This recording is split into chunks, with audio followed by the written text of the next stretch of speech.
Hello, mister. Hello, sir.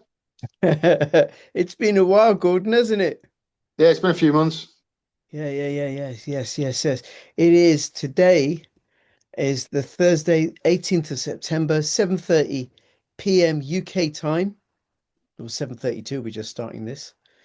And boy, oh boy, so much has been happening. So much has been happening. Do you want to kick it off? Well, where do you want to kick it off, mate? There's so many I, different pa things that we could talk about. I pass the ball to you. You start and then we'll dance. Well, I've been writing about the Charlie Kirk thing today Hmm. and how we should not believe a word coming out of America with regards to what happened with Charlie Kirk and whatever the FBI is saying. It's absolute bullshit. And it's all being used as a theatre and a political football now. Um, and used to, I think, bring in an old era of Orwellian censorship from the agents of free speech. What do you think, mate? I have no idea. I really have no idea. It is just, I mean, I haven't examined it in depth, but when it Oh, happened, mate. I was actually, when it happened, I was recording a video with Tom Luongo, Alex Craner, and Susan Kokinda from Promethean Action, and it Yeah. happened during that video. Um, Actually, no, it was another video I was recording. It happened in the middle of or something. I can't remember. And I watched it. I followed it for a few days or so, but I can't keep up. I can't keep up. All this stuff that Well, Netanyahu tweeted about it, Israeli media was talking about it before it went out, and then this trans guy, and then this second shooter in the crowd, and this sniper on the roof. this trans guy, who's that? That's that Tyler Oswald, right? No, Yeah, yeah, Lee Harvey Anderson. yeah, the patsy or whatever. I really have no idea about this one. The guy who basically wrote his confession in text messages to his mate in talk that really no 22-year-old I know writes like that, especially in text messages to their mate, and basically signed his confession, and then he's not talking to the FBI and not cooperating after doing that. Basically, the only thing he's admitted to so far, I believe, is that he's the guy in the picture that the FBI put out. That's the only thing that he. No, I'm fully expecting there to be a court appearance and for a mafia guy to come out of nowhere and shoot him any Yes. moment now, and then for him to mysteriously die in prison, and then there you go, nothing to see here. There you go. We told the truth all along. Yeah, yeah.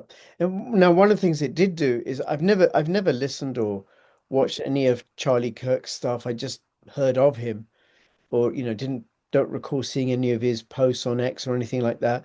But then I have seen a few select clips, and from what I'm gathered is, this guy just liked to talk. He would talk to people, I follow him on Twitter. He follows me. right? Um, I haven't agreed with him on everything. I think that Hmm. some of the stuff he said, especially around Gaza to begin with, was abhorrent. But I do follow people I don't agree with just because I like to know what they're saying, Yeah. and they've got every right to say it.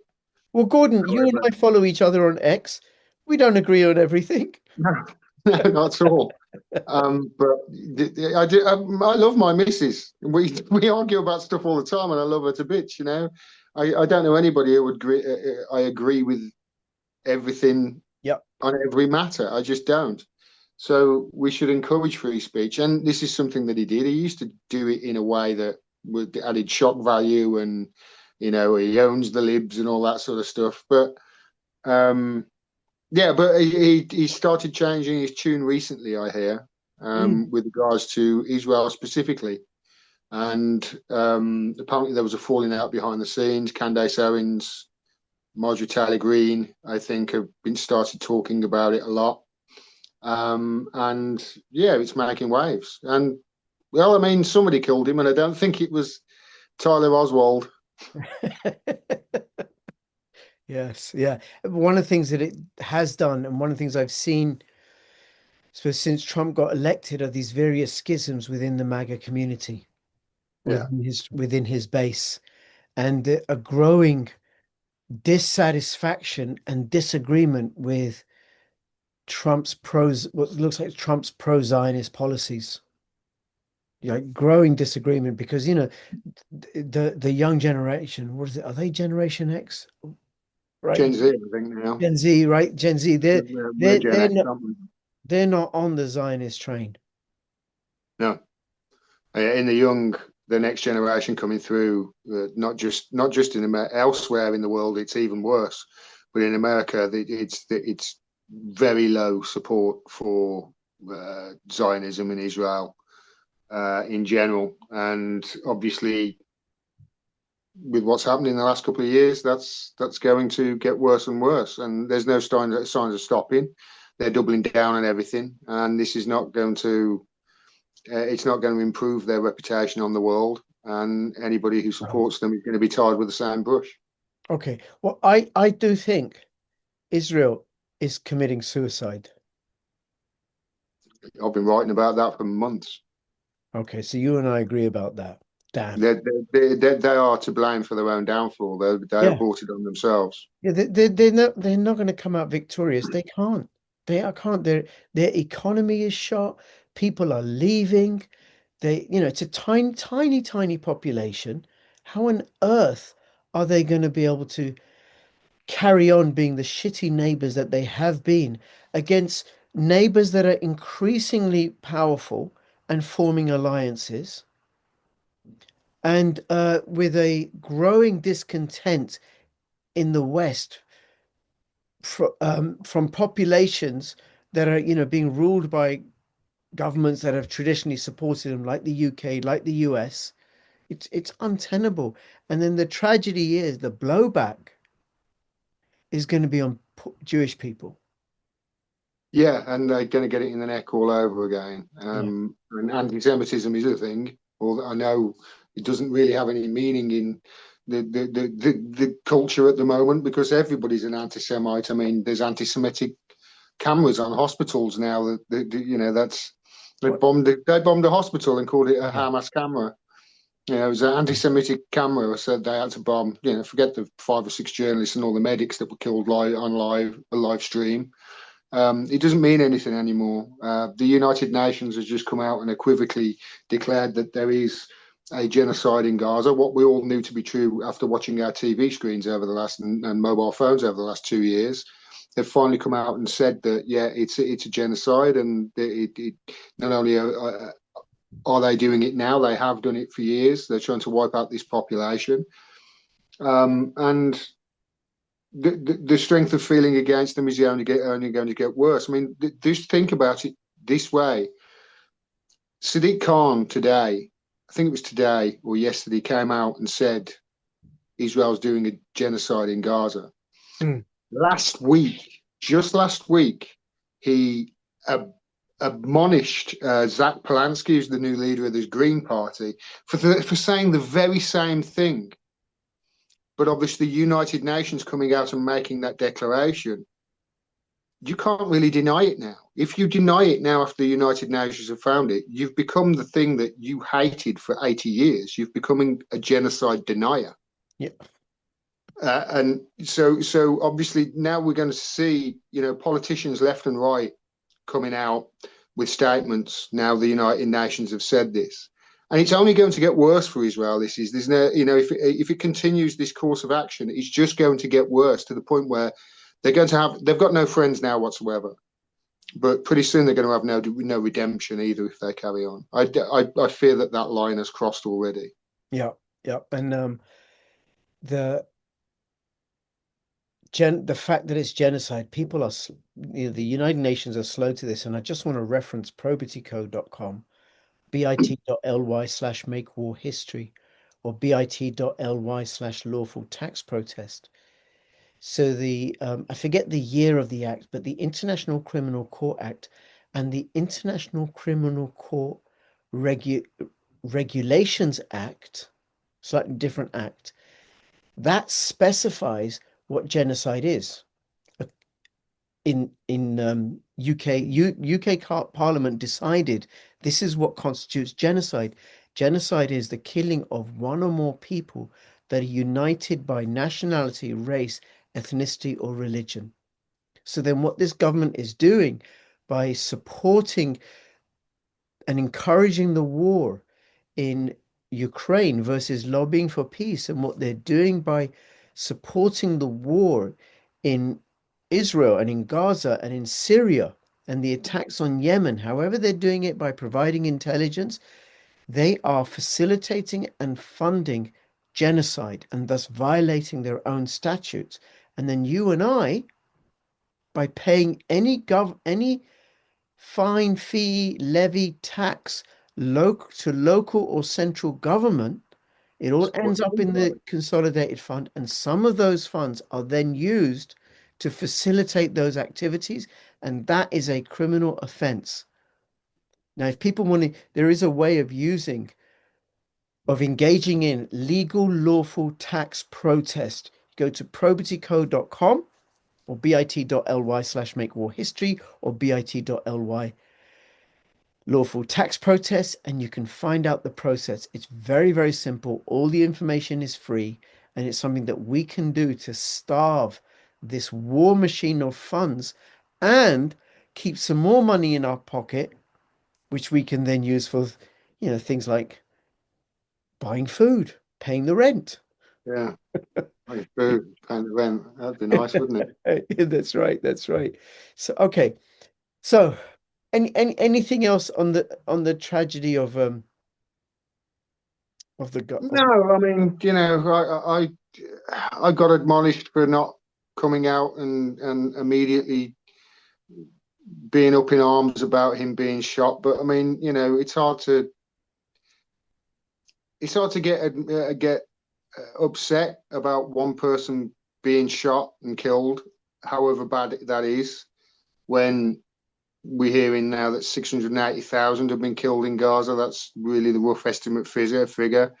Their families are never paraded on the TV Mm, and given speeches, and their families don't get to put out TikToks of their hands over the coffins of their, slain loved ones and all the theatre that goes around that. That's really where my feeling is on it. yeah, I'm not saying that he should have been shot at all. No, absolutely, it's abhorrent, especially if all he was shot for was his opinion. And it seems very likely that that was the case, whether you think Tyler Oswald or Lee Harvey Anderson or whatever his name was shot him or not. yeah. No, absolutely. Um, I'm with you on that. And not forgetting the 1.6 million Ukrainian soldiers that have been slaughtered in a needless, senseless war that was doomed from the start. Never mind the Russians, never mind the civilians, and the poor Yemenis. It's it doesn't stop, mate. It doesn't bit.ly stop. slash make war history. It doesn't stop, but it all comes down to the same thing. It all comes down to money. It all comes down to resources. It all comes down to hegemony and power. It's all about the Um, collateral. that's what it's All all about about. the collateral. It's all connected. And what are your views on the Israeli attack on Qatar? Um, Qatar, listen, I mean, they've invited a delegation to a meeting and then bombed the meeting. And the only reason that they didn't kill their targets was because the targets apparently were in a room praying. Yeah, they hit it during prayer time, idiots. I mean, they're not going to be in the room, are they? That's how stupid they are. So it's stupid to start off with. This is not the first time that they've done this. Mm. They've actually did it to the Iranian negotiators twice, when Iran and it were kicking Israel's ass, and Tel Aviv was lit up like a Christmas tree.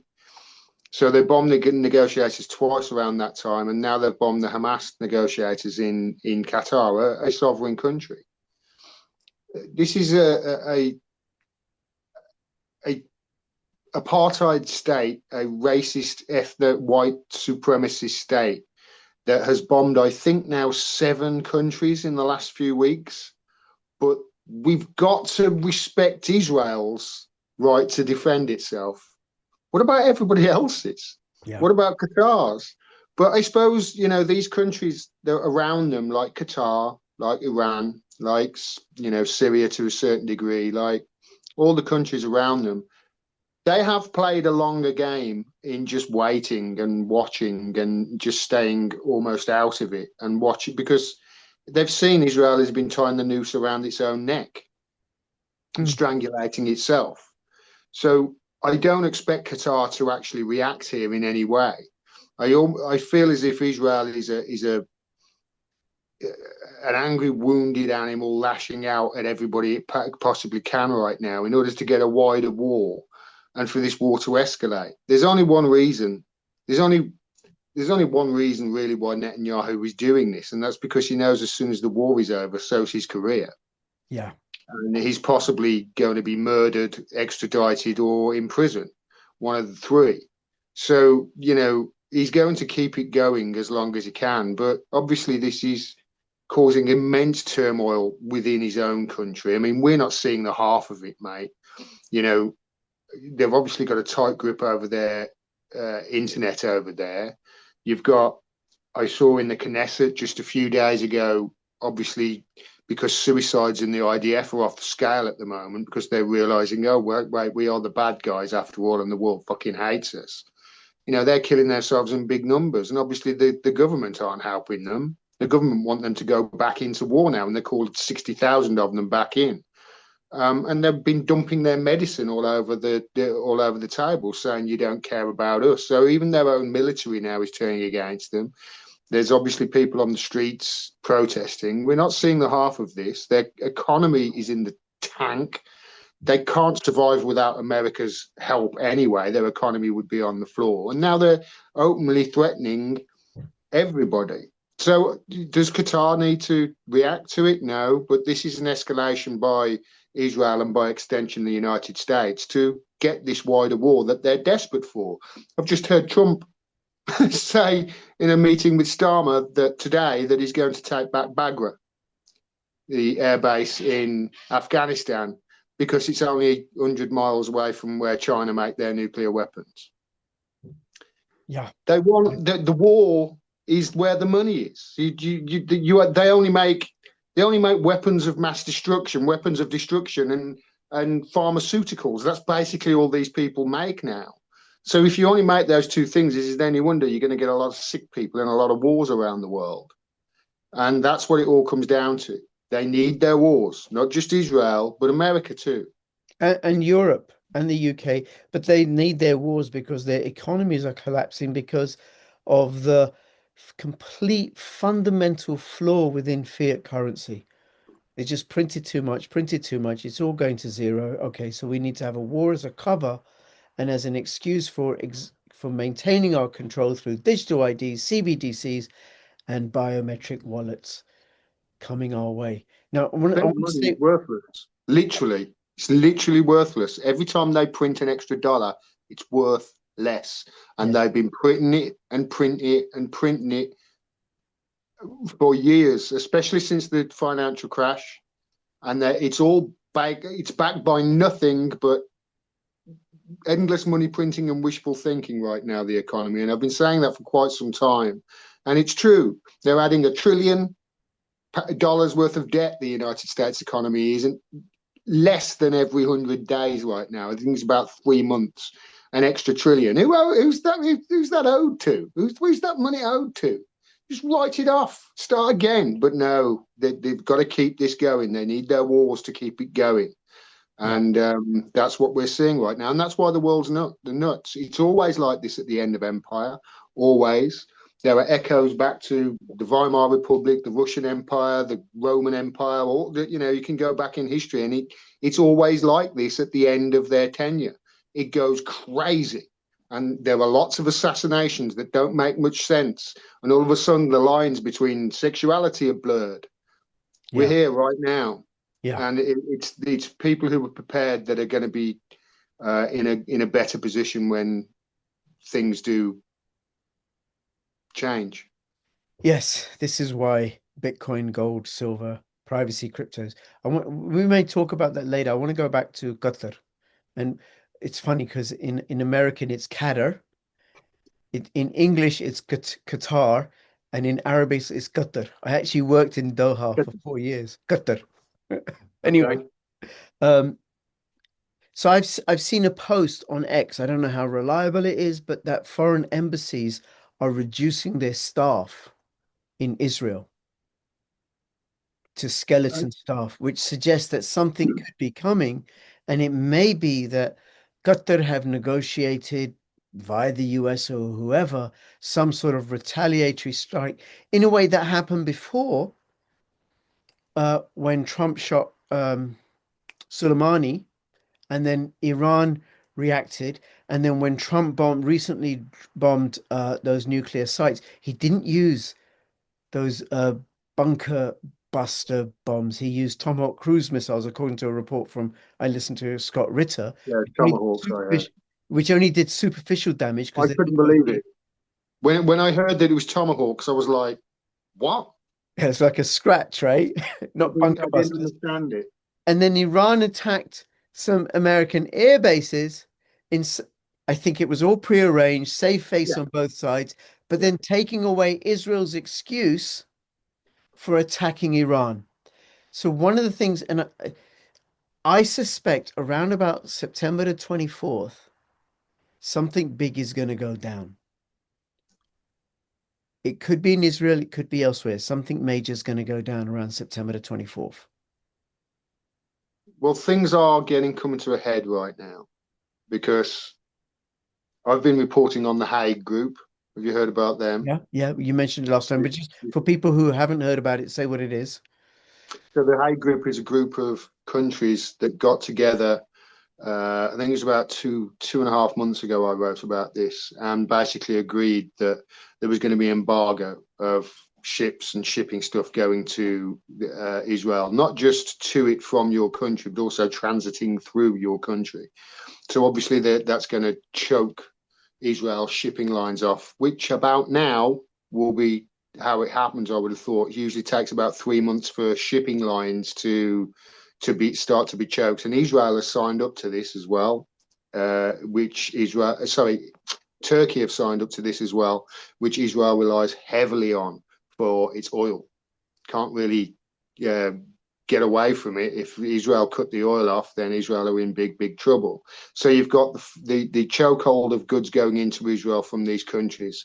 And I mean, these are all, a lot of them are on the west coast of Africa. So shipping companies trying to avoid the Yemeni embargo can't dock at the ports going up, like South Africa, for instance. They won't be able to dock there, which is a main point. So that's going to cause problems. And then you've got the United Nations General Assembly as well, which multiple countries, I think six or eight now, including the UK, have said they're going to recognise Palestine as a state at the United Nations. That's obviously going to cause problems. The weekend, this flotilla of 50 boats is going to hit international waters around Israel. So they've got this flotilla with Greta Thunberg on and many other activists, brave activists who are trying to break the blockade. There's it's like a perfect storm, Hmm. right, of We, pressure. we just, And when pressure gets too much, something blows. yeah, well, just on Turkey, I understand that Israeli media has said that Turkey is now the bigger enemy to Israel rather than Iran. Yeah, yeah, Erdogan they've came out a couple of weeks ago and said, "Look, we're going to get, uh, we're opposed to what Israel is doing." But then Erdogan, like, he talks out of both sides of his mouth, right? Livovich. And then, like supplying weapons to Ukraine while making nice to Russia, right? And then you've got what's happening in North and South Cyprus. Yeah, I was going to bring that up. Yeah, where Turkey's increasing its troops from 40,000 to 100,000. And then South Cyprus is purchasing Israeli defense systems and shoring up its defense. And Greece and Israel maybe talking behind the scenes. And then you've got Israelis moving into South and North Cyprus as well, especially after the Iranian attack on Israel, which scared the bejesus out of many Israelis, I'm sure. And according to, I forget his name, Demetrius Leskalis, who's a Canadian journalist, that those attacks by Iran on Israel did a lot more damage than the Iranian government are acknowledging or making known publicly. And I looked on, I asked Grok, how many flights a week from Tel Aviv to Larnaca? And there's over 70 flights a week from Israel to Larnaca, which is quite significant. So trouble brewing there. But notice it used to be a former British colony, which is split. And Qatar used to be a former British colony. And Israel and all that was taken over from the Ottomans by the British and the French, and then divided up in such a way to keep conflicts brewing. Gang and counter gang, which we shall come to later. Turkey and Cyprus, they have this weird situation there on that island, just for your listeners who don't realize this. Basically, Cyprus there was a coup in Cyprus, I think 67 or something like that. I forget the year now. And it was backed by the Greeks. And there were rumors and there were worries that the Greeks were going to eject the Turkish-speaking Cypriots out of their country, and there was going to be another Palestine in Cyprus. So Turkey invaded northern Cyprus. There was a flashpoint. Was that in 74 that happened? It could be 74, yeah. There was the war, yeah. 74. Sorry, I'm thinking of a different disaster in that different area. Former colony. But yeah, the Turkish invaded, and basically, the island was split. Not down the middle, not 50-50. The Turkish have got less territory, but it's split from the mountain range, basically. And there's a United Nations demilitarized zone that's run through it. 100, 200 yards of no man's land, and checkpoint going through it. But other than that, Turks and Cypriots, they cross that border quite often. They got on quite well. They have never sorted this problem out, but they kind of have, in a way, where they all sort of get on, and there's flare-ups every now and then, but they get on. Yeah, you can go through. So everybody gets on really for a while, and they're all right with it. Yeah, and then the Israelis turn up. And all of a sudden, there's weapons talk, and there's also I wrote about this again a few months ago. Cyprus is going to be the new Israel, with the amount of people that I just knew from the boats. The planes is new information for me, but I knew the amount of boats that were leaving when Tel Aviv was shut down, the airport, because of the Iranian hypersonic missiles raining down. They were leaving on boats, and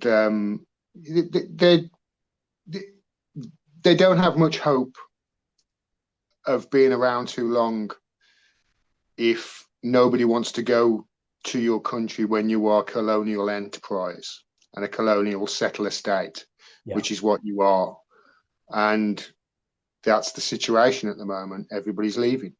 Yeah. Well, actually, not just a colonial settler state, a really shitty neighbor. Would you like to have Israel as your neighbor?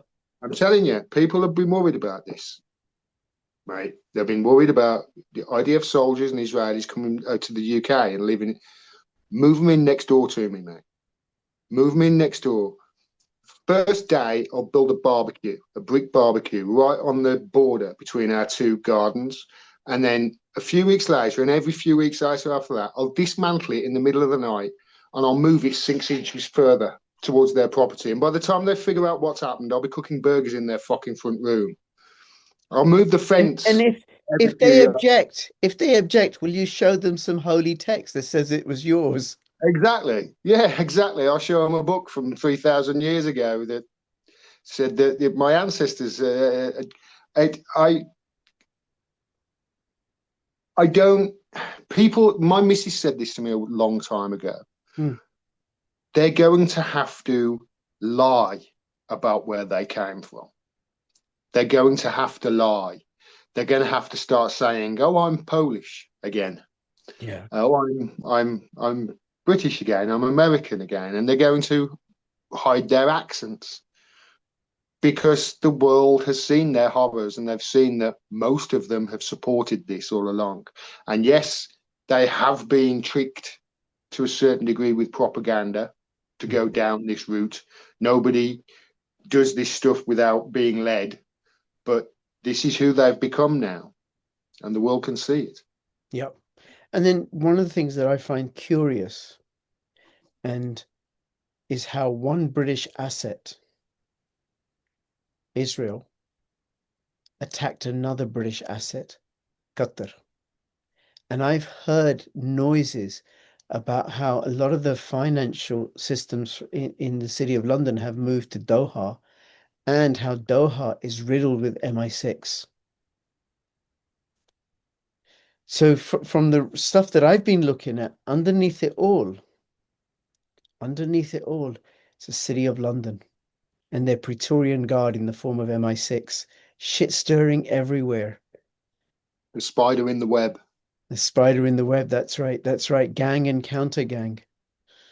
That's what they do. And they're doing it in the UK. So look, in you take a country as large as India, an industrial powerhouse, large population. How does a small country like Britain, with a relatively small military that's, and long distance, how do they rule over such a large population and a large territory? One is through proxies, by fostering local proxies, but the other is also gang versus counter gang. So what that is in an area that's predominantly Muslim, the administrators favor the Hindus. They keep favoring the Hindus, or at least to be seen to be favoring the Hindus. And then the Muslims then turn on the Hindus. And in another area where the Hindus are in majority, they favor the Muslims. And they keep favoring the Muslims. And then the larger group, the Hindus, turn on the Muslims. The British don't care either way. The imperialists don't care either way. But while these two groups are fighting, it leaves them free to keep plundering the resources, divide and rule. And then what I see that happening in Britain right now with raising the flags. Like it's okay to raise a Ukrainian flag and a Palestinian flag, but not an English flag. No, it's fine. It's fine to raise an English flag. Well, I You're think talking about. so, but but they're being targeted. In the city where I live, there's a young Christian preacher. He's being arrested repeatedly for standing on a street corner and preaching the Bible. What the fuck is that? Oh, that's next to the abortion clinic, though, isn't it? No, no, no, no. No, he's No, not it's not to an that guy. abortion clinic. No. I know somebody who's arrested for that. Yeah. Oh, that's if you do silent prayer Yeah. outside an abortion clinic, you can be arrested for that, right? That's just insane.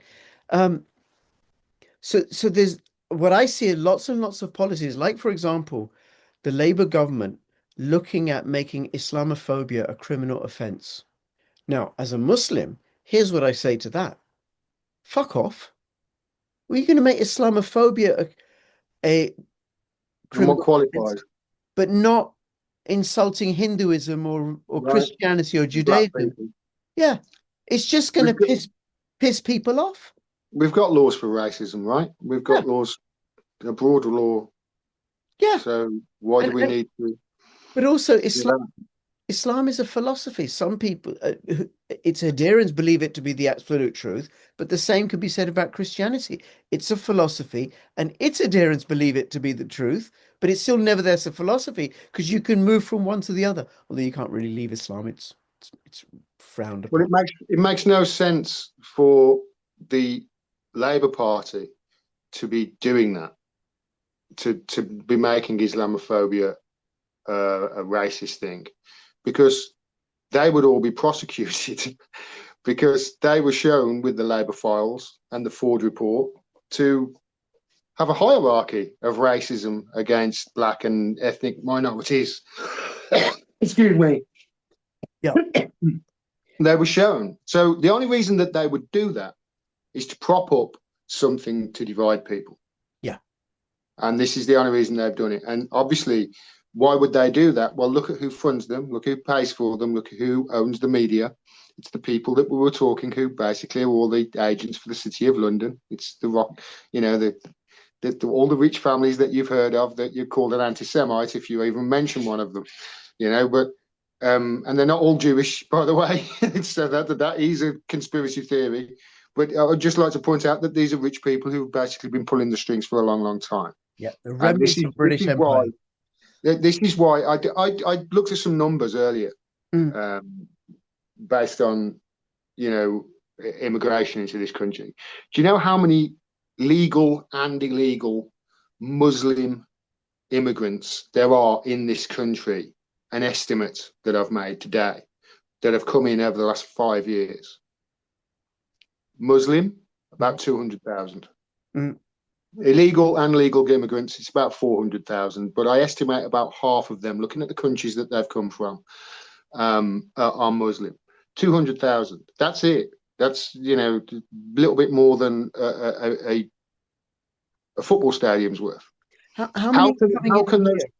So sorry. How many are coming in a year? Oh, total.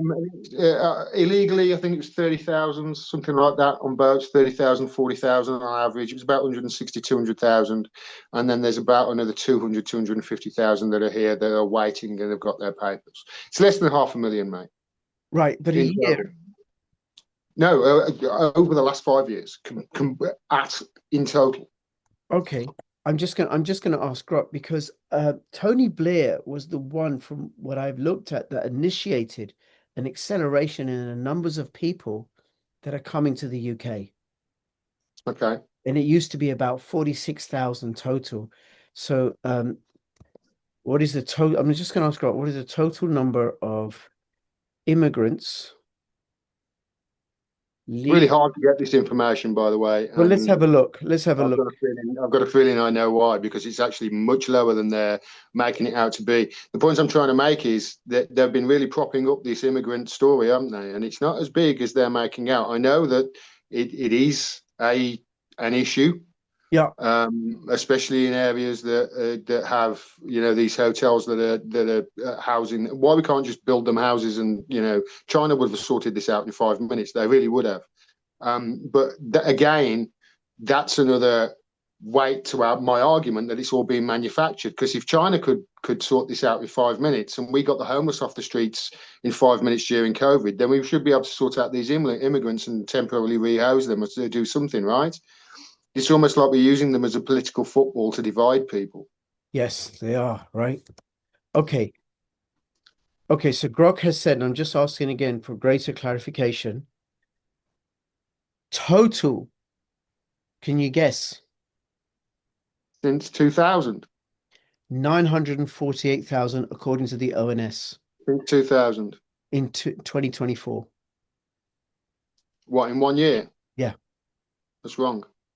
Okay, well, this is according to Not the very wrong. ONS, right? So, Yeah. of course, Grok is only as good as the information. I can believe it if it's total, if it's 900,000 total since the year 2000 or No, in whenever Tony Blair did 2024. that. In It's not that. 2024. Okay, well, we have some disagreement here. No problem. No problem, right? Grok says 948,000 according to the ONS. You say that's not accurate. I don't know any other source. I just looked it up right now. However, one of the things, just going back to the Islamophobia thing, that this government doesn't care about Muslims because they're facilitating the slaughter of them in the UK, in Exactly. faraway lands, right? So so it is just for this game of divide and rule, gang versus counter gang, because it doesn't matter, even if the figures that you're saying are correct or they're lower, it's the perception. That's what's critical. Exactly. That somehow that these people, this smaller group, are being favored over the larger indigenous majority, will then propel or provoke the larger indigenous majority to turn on this group. So then we have conflict, and then the government could say, listen, we have the solution. It is a digital ID, greater authoritarianism, greater surveillance. We need to track everything, and then they can use that as a mask for plundering more resources. Gang versus counter gang.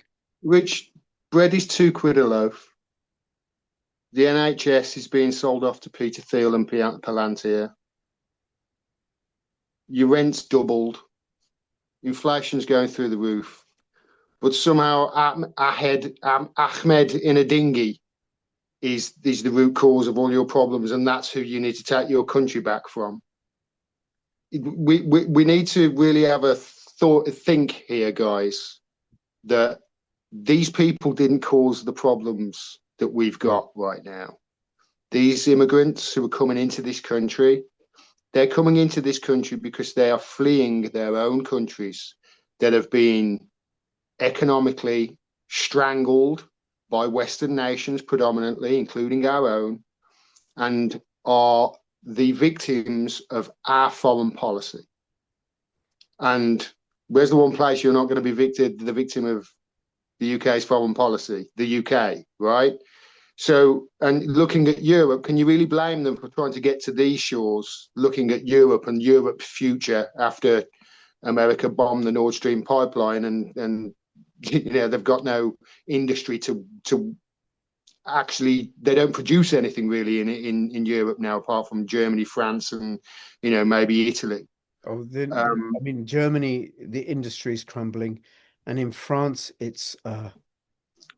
France is just in uproar. But and it's actually worse than that, Gordon. It's actually worse than that. I'm just looking for it right now because I saw that one of the things that this government has done, while all the attention is on Trump's visit to the UK, this government have just allowed. They've done a deal which would allow 1.2 million unemployed European youth to come to the UK who have and look for work. Keir Starmer's government.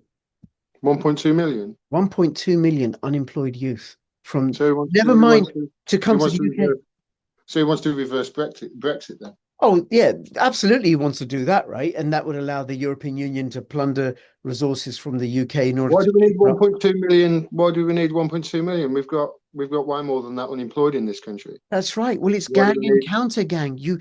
So we have shrinking resources, money, the pound's losing more and more value. So let's bring in even more people. Keep everybody angry and fighting with each And other. then fighting with each other because you have increasing large population competing for a static pool supply. Well, actually, a shrinking pool supply because they've got plans to cull something like 20% of the livestock in the UK over the next few years or so because of cow farts. I kid you not. Cows fart too much and they're destroying cows and those little lambs, those little cute bouncy lambs, they fart too much and they destroy the planet. No, they Yeah, I mean that's far worse than all those bombs going off on Gaza, isn't it? That those cow farts, I mean, they do bomb, so much bad for the bombs don't atmosphere. fart, Those they those just go bombs, boom. those bombs just, what was it Jimmy Dore used to say? Those bombs hug people to death. Yes. That's how bad bombs kill people. They don't go boom and set off all sorts of stuff into the atmosphere. No, no, and let's not pay any attention to the Nord Stream pipelines blowing up and all that methane that was, burst out into the atmosphere, shall we? No, no, no. Let's not deal with that. Let's deal with cow farts. Come on, man. This is pathetic. It really is. This is comedic now. It's getting so stupid. But like I say, this is empire, end of empire. Yeah, And, sorry, Gordon, I just want to correct you, right? I've found the tweet. It's not. So here's what it says from brexitfacts4eu.org, their X account. On the same day that Trump lands, Starmer's EU minister agrees to take in EU's young unemployed.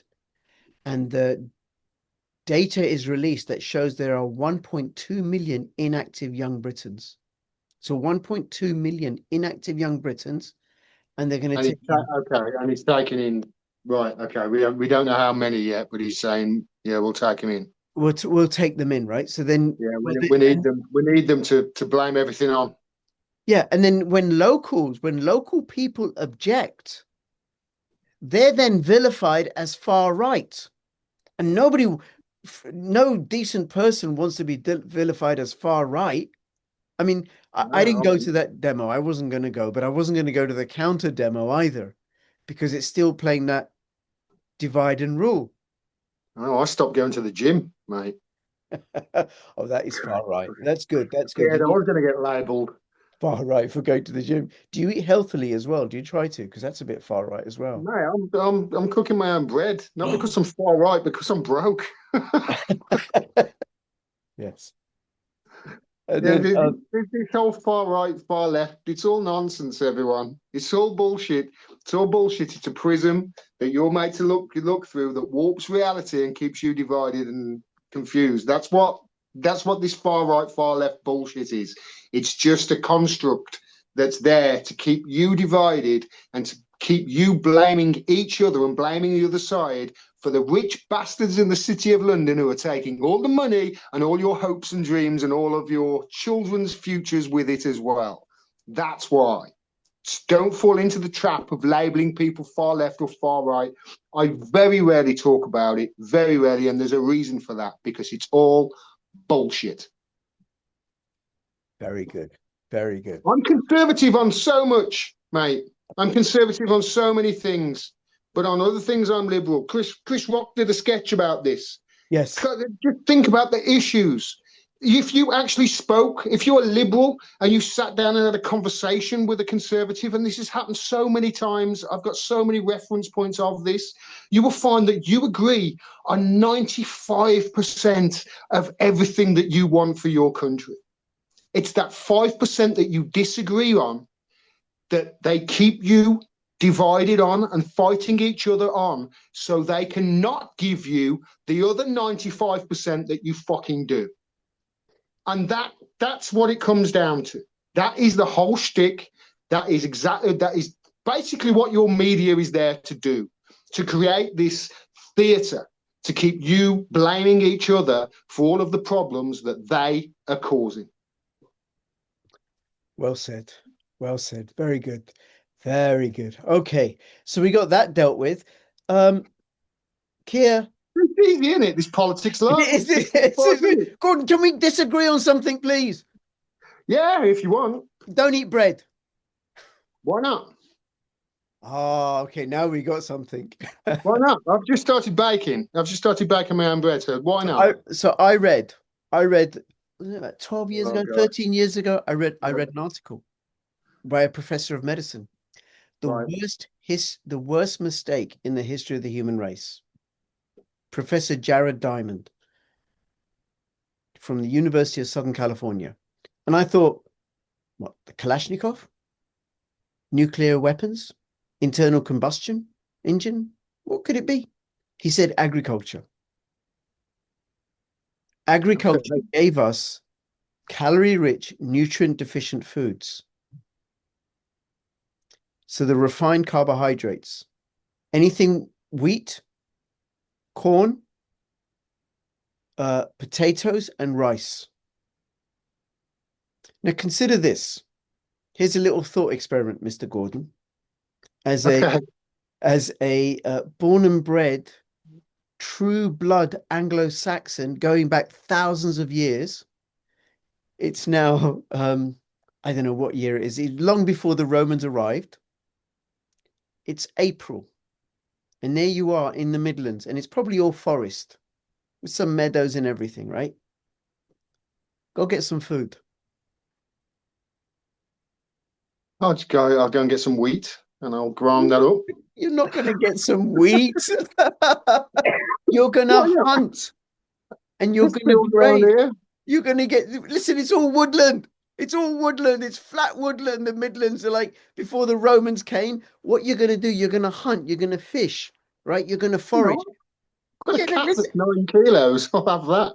Now, here's what you're not going to do. You're not going to clear the forest, plow the field, sow the seeds, and then harvest it in September, mill the flour, and then bake some bread, because by that time you'll be dead. So do you think the bread's really bad for me then? Well, here's what I did, right? I thought this is interesting. This is Because in. it's not like I only eat bread and that's it. Right? Bread is like a tiny proportion of my diet, you know. Okay. Yeah, I got it. I got it. Well, And here's and what I and did. whatever toxins are in the bread, I'm pretty sure that the amount of Oh, we'll come to bread. We'll come. my body weight in alcohol that I drink each week will kill anything that's really that bad. No, no, no. It won't. We'll come to the poison that dwarf wheat is. You didn't know about Okay. that. Okay, so the what I did, I read this. I was like, oh, this is interesting. A professor of medicine is saying this. Well, let me try this out because that's where it matters the most. Now, this was in August many years ago, and I'd come in, it was Ramadan, I was fasting. And during where I was working then, I was cycling 20 to 30 miles every day as part of my job, visiting families and everything, right? So, and normally what would happen before when I fast is I'll wake up before sunrise or first light, drink as much as I can, eat as much as I can, and then just feel awful for the first half of the day because I'm so stuffed, Yeah. and then feel awful because I'm so hungry and thirsty for the next half of the day. And then when I break my fast after sunset, again, I stuff myself as much as I can. Here's what happened. I thought, okay, I will cut out the refined carbohydrates. And what happened was I didn't have any hunger crashes. And it got to a point where for the morning breakfast before sunrise, I would just drink water. I didn't need to eat because I could sustain myself. And this is when I went high fat, low carb. And now I've tried all sorts of variations and stuff. And now what I'm meto fruto, keto. I eat a lot of meat, a lot of eggs, a lot of raw honey, a lot of raw milk, no bread. I won't have bread. I might occasionally have a little bit of rice, occasionally a little bit of potatoes, but that's it. And I've had all sorts of health improvements. Good for you, man. I tried it out. Now, here's the deal with wheat. So we've only been had agriculture over about 10 to 15,000 years. We haven't had time to evolve to be able to adapt to it. Very few mammals actually eat the grain because it's toxic. There are compounds in wheat that cross the blood-brain barrier. Not just gluten, there's other ones as well. I can't remember what they are now, right? Can I just And stop you? go on. If it's really bad for us Mhm. and we've been eating it for thousands of years, don't you think we'd have all died out by now? Well, no, because what it does, it doesn't poison kill you straight away. It's debilitating over time. And then the wheat that we have now has been genetically modified so that it's dwarf wheat. It doesn't grow as tall. If you look at paintings from the Middle Ages, wheat is about 4 feet tall. The wheat, they Okay. brought out a strain of wheat in the 70s called dwarf wheat, which is shorter stalks that don't bend in the rain. Therefore, they are more resilient and easier to harvest, but it's become less nutritious than it was. And the Okay. advantage of wheat is that you can turn it into carbohydrate, into bread and stuff, which you can keep, package other foods in, makes you hungry. It triggers endomorphins. There's compounds in wheat that trigger the same receptors as heroin, which is why wheat is the carbohydrate that people find the hardest to give up. They'll give up potatoes and rice and corn, no problem. And then the other thing that agriculture allowed for, it allowed for the accumulation of wealth. Land became a commodity and it allowed, you know, precipitated feudalism because if you had land, you could store the wheat. You can keep wheat for ages. Meat and milk and eggs, they're not so easy to store and keep, and you can't do it in such large amounts. And it's not so malleable that you can make so many things out of it. Now, my invitation to you is to try it and then see.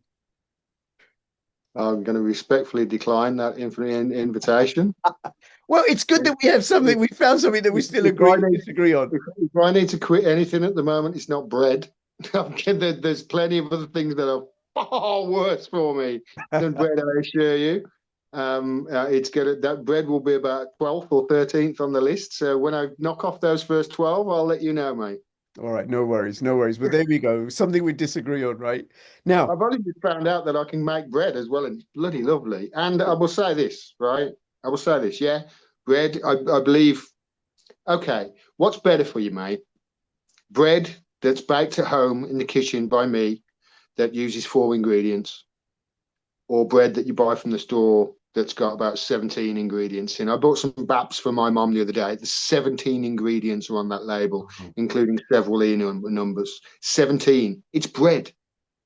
It's I, bread. And it's all, like you say, to keep the longevity of it and to keep it fresher for longer. But, it doesn't, it tastes crap compared to the homemade stuff. yeah, I bake my own cakes as well, and any baker will tell you it's the same with baking. I cook all my own food basically from scratch now. I've trained myself over the years. One, because it's more nutritional. Two, because it's healthier. And three, because it's much, much cheaper and tastier. yeah. So one, because it's tastier, two, because it's healthier, and three, because it's much, much cheaper. I even cook my own cat's food, mate. Wow. Yeah, Okay. Okay. because I just want to say bread, right? for So the one same is reason. if you're gonna make bread, from what I've looked at, and I don't bake bread, I haven't eaten bread for ages and ages and ages, right? If you can make it from einkorn flour, or Mhm. make sourdough, it's less toxic than regular flour, even Yeah, strong sourdough's got all flour. the gases and whatever you taken out of it, hasn't it? Which is what I'm going to be cooking. I'm just learning the basics at the moment, but white rolls for my mum because I take care of my mum, like as you know, and she eats a Now, lot of bread. So I'm starting to cook it myself and look after her in her old I age. okay, I respectfully ask you to spare a thought for me as a Punjabi who no longer eats naan. That's kind of like a It's not right. Eskimo who doesn't like the cold, isn't it? It's That's right. That's right. I go to Pakistan. What is this? Huh? I make a wicked Not, naan bread as well, mate. It's a shame. do you know you like curry? I love curry. Okay, here's a little trick. Go to Grok or ChatGPT, right? And say to them, give me a step-by-step recipe for making Lahori chicken curry or Lahori um, lamb spinach, balak gosht, or balak paneer. Lahori from Lahore, which is the cuisine that I know and love and proper Oh, Pakistan. well, Lahori, what? Well, what's your favorite curry? You don't say bolti. Oh, No one eats a bolti in Pakistan. I would That's a- probably say Thai green. Sorry? Thai green curry is my Okay, favorite. I don't know about, I'm talking about Pakistani or Indian curries, right? I don't know about, Oh, yeah, I'd probably just go for a random balti or a chicken masala or something yeah, like that. yeah. Neither of those are traditional Pakistani dishes. Yeah, they're British, aren't they? As English curry. I, If you're I interested, do I do my own Bangladeshi biryani. okay. So, but what you could do, whatever place you want, whatever cuisine you want, just say, please give me the recipe, step-by-step instructions for a traditional Bangkok green curry, Yeah. or whatever it is, right? If you want so a traditional Bangladeshi biryani. So you're Hmm. gonna put that in. So then you'll get the local recipes because I've tried it that way. Yeah, the curries I know how to do, especially the biryani. They come passed down from generations. My uh, my Chinese chicken curry is passed down through about three generations of my friend Chin Taylor, who is a Chinese restaurant, Chinese chef himself. He's got his own businesses. I go for the proper stuff, mate. I don't mess around. Yeah. My Thai green curry, I make the paste. I was trained by a Michelin star chef in Thailand. And when I took a lesson, she worked in a Michelin star restaurant for about 13 years and told me I was a good cook. So yeah, I don't mess about with my food, mate. And Okay. when somebody you get, I've just started learning how to make bread as well because that's the one thing I didn't know. And now you're telling me I can't have that. So no, damn you, God damn it, I'm eating my That's right. bread and I'm gonna love Taking it. all the joy out your life. No bread for you. I just think more people should do this. There's a reason I do it, and that's like I say, it's healthier, it's cheaper, and it's Healthier and cheaper. tastier. But also, I mean, especially if you're cooking for your family, you know that you're going to be cooking quality stuff, and it's much better on your budget, etc. But also, it helps you BDS. It helps you stop paying into this monetary system that's screwing us all. You know, it helps you buy because let's face it, it's capitalism really that's causing most of our problems right now. And if you can detach from it, great. Because where's the money better spent, in your pocket or in the pockets of Mars or Nestle or any of these other companies that own 90% of the products that are on your supermarket market shelves? I was looking at cat food. I mentioned cat food. I was looking at cat food, and 95% of the stuff on your supermarket shelves is owned by two companies, Mars and Nestle. And we all know about Nestle. I mean, these are one of the worst companies in the world for human rights, etc., and using slave labor, etc. And they've been fined like you wouldn't believe. But yeah, that's where most of your pet food is coming from. It's all the same stuff. It's all repackaged, and it's all crap stuff, especially for your animals. Imagine, I mean, they're doing that to your animals, the things, the furry things that we're meant to love the most. Imagine what they're putting in your kids. Yeah, yeah, absolutely. Cook from home. Absolutely, cook from home. And actually, Gordon, what that is part of a larger umbrella of activities that promote resilience. Grow your own food, connect with local people, Yeah, use privacy, cryptos, use a, by the way, free VPN from vaultdata.com or sentinel.co free. yeah. For Christ's sake, don't use ExpressVPN or any of them ones that are owned by the Israelis. Yep, yep. Okay. Anything else? Love you, mate. You're great. I love talking to you. I'd like to add that in. Like Thank you so much. we disagree on so much, but it's always a Well, pleasure. no, less and less. Less and Well, less. We both, I think what we're proving here, the more we talk about things, the more, even though we're not aligned, we agree on most stuff, and it's all the stuff that we're not getting.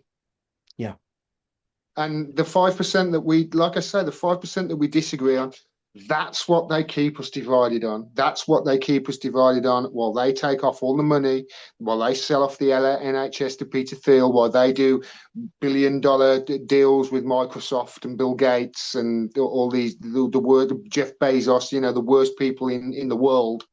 That's how they get away with doing it, because we're all distracted. And that's pretty much what everything is right now, is a distraction. All of this fallout with Charlie Kirk, it's a distraction, especially in America. It's all a distraction away from the Epstein stuff.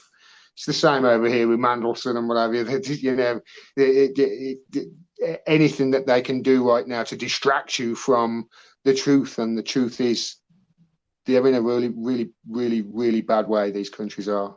yep.